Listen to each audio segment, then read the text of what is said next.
Assalamualaikum warahmatullahi wabarakatuh. Selamat malam dan salam sejahtera untuk kita semua. Pertama-tama kami titip salam dari Bapak Direktur Jenderal Perikanan Tangkap. Siogianya beliau hadir tengah-tengah kita. Kebetulan ada hal yang tidak bisa dihindari, beliau secara mendadak mendapat tugas dari pimpinan kementerian. Yang kami hormati Panglima Komando RI Kawasan Barat TNI Angkatan Laut dalam hal ini, yang mewakili dari Direktorat Jenderal Pengawasan Sumber Daya Kelautan dan Peringatan, dari Polair, dari unsur KPK, dari unsur Perhubungan Laut, serta jajaran pada hadir pada kesempatan malam ini. Kami ingin menyampaikan bahwa apa yang kita lakukan 2 hari di sini adalah menindaklanjuti apa yang diamanahkan dalam undang-undang, baik itu Undang-Undang Perikanan, Undang-Undang Perlindungan Nelayan, begitu juga dengan Undang-Undang 23. Apa yang sudah disampaikan tadi oleh panitia melaporkan, tentu juga yang dijabarkan oleh Pak Kepala Dinas, tentu inilah keberlanjutan apa yang sudah kita lakukan di wilayah tengah. Di wilayah barat ini kita juga ingin menyamakan apa yang sudah kita bahas, apa yang sudah kita simpulkan dari unsur-unsur pengawas yang ada di wilayah tengah. Kembali kami ingin menyampaikan bahwa 2 tahun terakhir ini memang sangat marak di laut. Kita lihat dari sisi pemberantasan illegal fishing, sekarang sudah tidak ada lagi kapal-kapal asing. Tentu ini hasil kerja kita semua. Mudah-mudahan bapak-bapak juga dari unsur pengawas ikut juga mengamankan apa yang kita sebut di kawasan NKRI, khususnya di laut.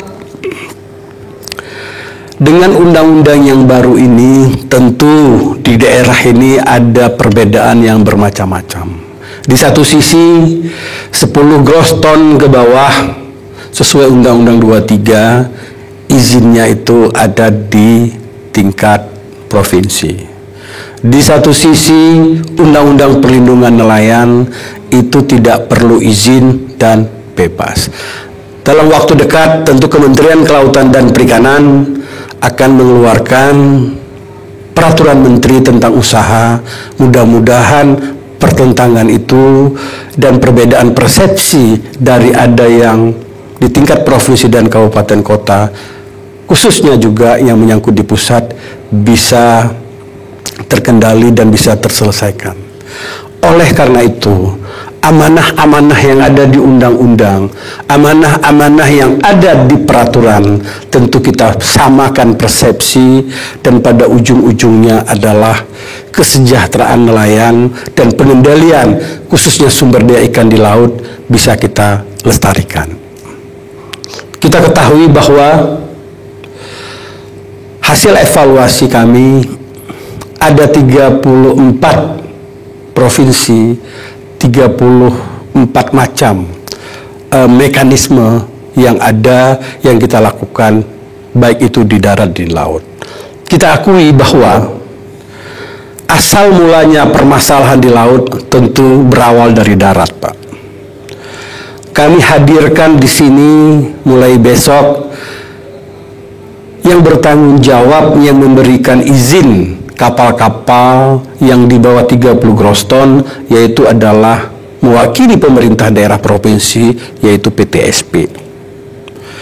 Di jajaran pusat, kebetulan kami mendapatkan amanah untuk mengeluarkan izin pusat seluruh Indonesia. Nah, kita mempersatukan. Kita sudah mulai dengan sistem aplikasi SIMKADA, semua provinsi, 34 provinsi sekarang sudah satu, Pak. Insya Allah apa yang kami sampaikan tadi yang selama ini beragam sekarang sudah menjadi satu. Ada satu sistem untuk 34 provinsi itu. Begitu juga untuk di jajaran pusat. kita jadikan satu sistem sama semua. Tentunya di darat ini sudah terkoreksi, sudah baik, sudah sesuai dengan aturan. Ingin kita menyampaikan, mengkomunikasikan kepada bapak-bapak ibu selaku yang mengawas di laut itu, kondisi di darat sudah seperti ini, dan izin baik itu pusat dan daerah yang ada di atas kapal seperti ini, dan mekanisme tertentu dan seterusnya. Termasuk juga yang kita ketahui bahwa kita ingin menyampaikan menyangkut baik itu perizinan dalam bentuk CP, SIUP, SLO, SPB dan seterusnya. Tentu pada hal besok, pada jadwal yang akan kita tentukan, di sana akan kita melihat untuk mengetahui palsu dan tidaknya. Tentu dari jajaran pusat dan daerah yang mengeluarkan izin tersebut memberikan tool ataupun aplikasi, ataupun kita bisa di-download melalui HP. Mudah-mudahan itu adalah salah satu untuk memudahkan Bapak Ibu dari sisi pengawasan. Selanjutnya kami ingin juga menyampaikan pada forum yang kita lakukan 2 hari di sini, persamaan persepsi dari sisi unsur yang keterkaitan. Kita lihat dari lambang-lambang yang ada beberapa unit. Di situ ada perhubungan, ada angkatan laut, kemudian ada Polri, begitu juga ada KPK. Tentu Bapak Ibu bertanya, apa dimaksud dengan KPK di sini? KPK di sini bukan dalam artian untuk melakukan penyelidikan di kita dan seterusnya. Ini adalah sesuai dengan amanah juga KPK itu untuk mengendalikan sumber daya alam, Pak. Ini ada komite tersendiri yang ada di Balitbang, dan pada akhirnya adalah pencegahan supaya sumber daya alam ini bisa kita kendalikan. Karena potensi pendapatan untuk negara di sumber daya alam relatif sangat besar, ini belum sepenuhnya dikelola dengan baik. Tentu pada awalnya mengelola dengan baik adalah dengan mengendalikan sumber daya alam yang tersedia, khususnya ikan yang ada di wilayah pengelolaan perikanan seluruh Indonesia. Jadi intinya di situ, mudah-mudahan apa yang kita lakukan didiskusikan nantinya, pada ujungnya kita bisa menyimpulkan bahwa yang kita sepakati di atas kapal yang dibutuhkan adalah salah satu contoh misalnya CP asli, kemudian SPB ataupun SLO, hanya itu saja. Tentu ini sesuai dengan kaidah-kaidah aturan yang diamanahkan kepada kita. Untuk itu di darat kita sudah sama, baik itu provinsi maupun di pusat, dan mudah-mudahan di laut pun dari sisi mengawasi ini juga sama persepsinya. Apa yang ingin kita capai ujung-ujungnya adalah untuk mensejahterakan para nelayan, khususnya nelayan kecil yang 10 gross ton ke bawah, yang kita lihat pendapatannya mereka kecil. Kemudian itu saya kira yang masalah hukum juga belum begitu fasih melihatnya. Asumsinya kalau sudah melaut, laut itu laut Tuhan punya, dia melaut, nenek turun-temurun sudah bisa seperti itu. Padahal di negara kita, Bapak-Bapak Ibu selaku pengawas, tentu ada hal yang harus dikontrol dan diperhatikan.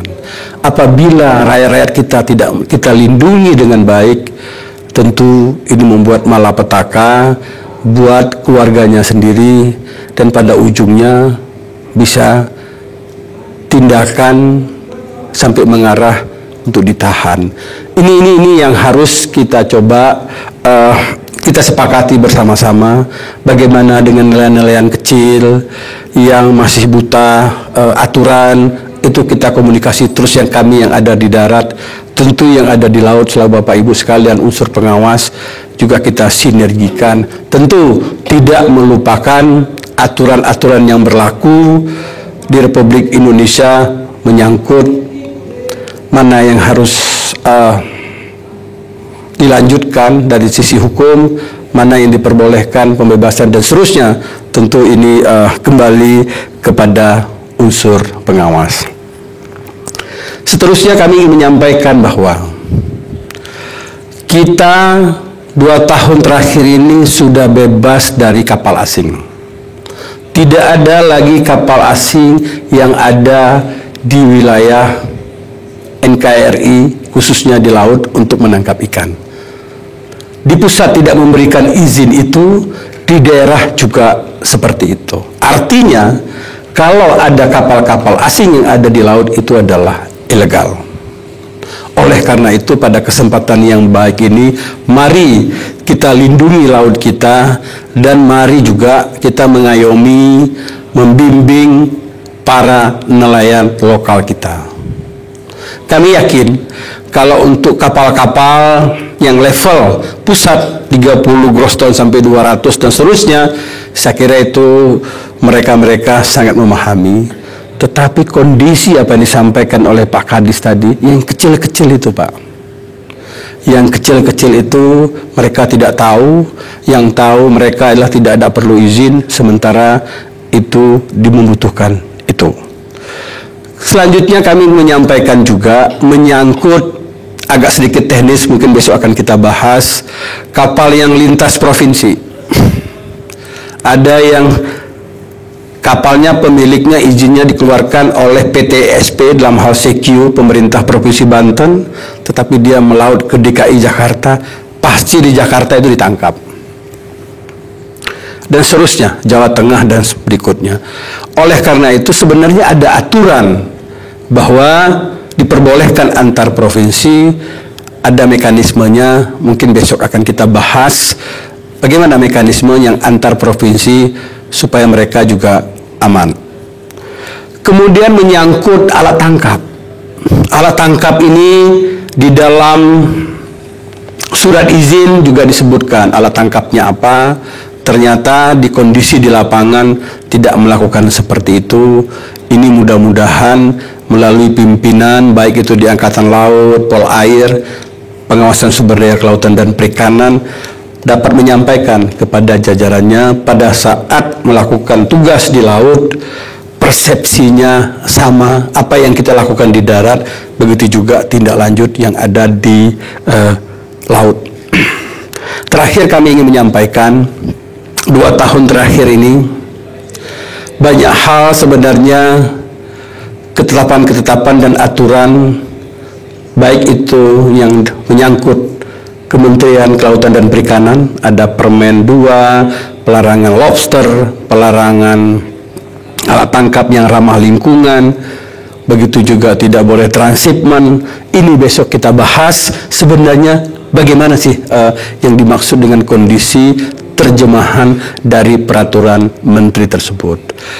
Di dalam kita melihat peraturan-peraturan ini, tentu kita coba sajikan yang lebih simpel untuk memudahkan kita melihat di lapangan, dan pada ujungnya tidak merugikan para nelayan, begitu juga dengan pemilik kapal. Tapi dari sisi mengendalikan sumber daya ikan bisa terjaga, dan amanah dari undang-undang juga bisa kita ikuti. Saya kira apa yang kita kerjakan ini semuanya adalah dari sisi kita aparatur negara, kita dibiayai oleh rakyat, kemudian rakyat membayar pajak, tentu mereka juga harus kita lindungi, tentu dengan cara-cara yang terhormat juga, kita fair menyampaikan apa yang boleh, apa yang tidak boleh. Tentu ini harus kita sepakati. Sedikit kami gambarkan yang kita lakukan di wilayah tengah. Kita ada kesimpulan, Pak. Ada hal-hal yang masih belum clear, kita satukan di dalam rumusan itu. Mudah-mudahan rumusan itu akan kita sampaikan kepada Bapak Ibu sekalian semua, tentu dalam hal yang formal, dalam bentuk aturan yang kita pedomani. Jadi itu sebenarnya hakikat kenapa sinergi pengawasan di laut dari unsur-unsur yang ada di atas tadi, termasuk yang kami tidak cantumkan di sini adalah unsur kesehatan. Kesehatan juga ada dokumennya yang diwajibkan di atas kapal, tetapi tidak untuk diperiksa dan sebagai dokumen untuk persyaratan di atas kapal. Tetapi sebelum berangkat itu tentu ada menyangkut penyakit, menyangkut kebersihan dan seterusnya. Ini yang kita sepakati. Di samping itu juga Kementerian Perhubungan Laut melihat, menyampaikan mana yang kapal kargo, mana yang kapal pengangkut ikan, mana kapal ikan, mana kapal penangkap. Itu mudah-mudahan dari narasumber perhubungan laut bisa menyampaikan kepada kita, kemudian persyaratannya, nahodanya bagaimana, ABK bagaimana dan seterusnya, supaya ini kita sepakati bersama. Mudah-mudahan dengan kita sepakati itu bersama, ke depan laut kita 20-30 tahun yang akan datang, anak cucu kita bisa melihat ada ikannya. Kalau kita tidak melakukan mulai sekarang, tentu sama dengan kondisi-kondisi di Eropa dan seterusnya. Kalau kita tidak mengendalikan baik, khususnya teman-teman kami yang ada di daerah, di provinsi yang sangat dekat dengan wilayah lautnya, tentu juga sama-sama mengendalikan. Terakhir, kami menyampaikan darat kita tertibkan, laut juga kita lestarikan dengan unsur bapak-bapak unsur selaku pengawas. Kami mohon maaf apabila ada hal yang tidak berkenan.